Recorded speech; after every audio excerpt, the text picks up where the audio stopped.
सलाह न करे हमारा से घोरवा में क्या होता है कि पैसो गब्बत में भोजपुरी में कहा जाए पैसो गब्बत। एक कुंवर जी जब तू नाचे लगे ना तो हमार मनवा हो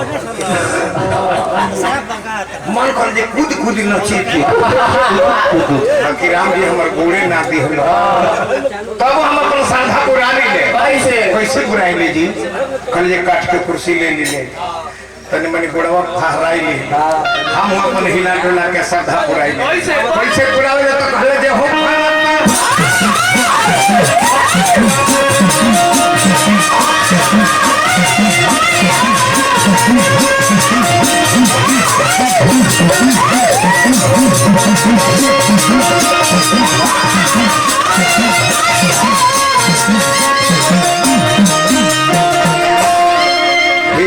ही नारायण ही माता जी हतना जब सरसमा भाई के दूगो गोड़ अपनी खुद ले तबरी दाने के 4 गो दे दी हम चौपाया बन जास बाकी हम ना बताई कि का बनस ये अपने में चीज कलेस गिरगिट बने के बिस्कुटिया बने के ओटनी बने ये अपने चीज कले और का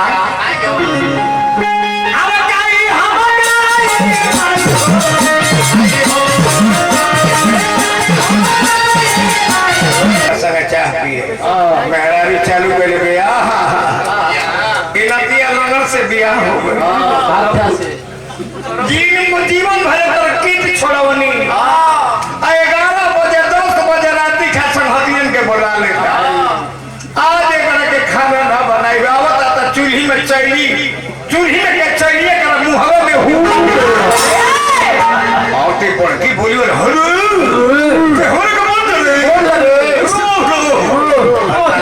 जानी थी अरे लग आज जाओ ना डंटवा पे स्टिकवा से लगना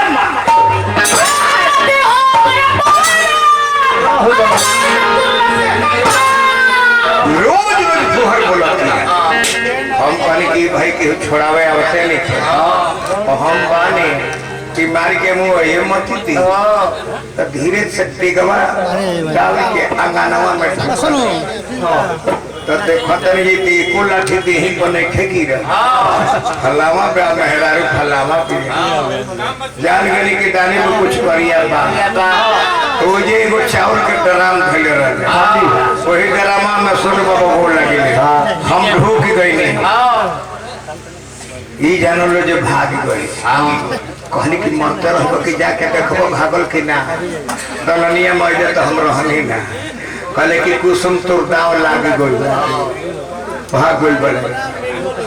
कतना तरह के मानी ले देखो हमें एको लाठी तरह दे ही नहीं है मौगी कट के चुप रह हम कर रोत रहनी हम तो चुन्हे न करत रहनी हां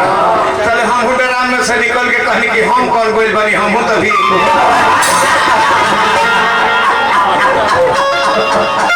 हाय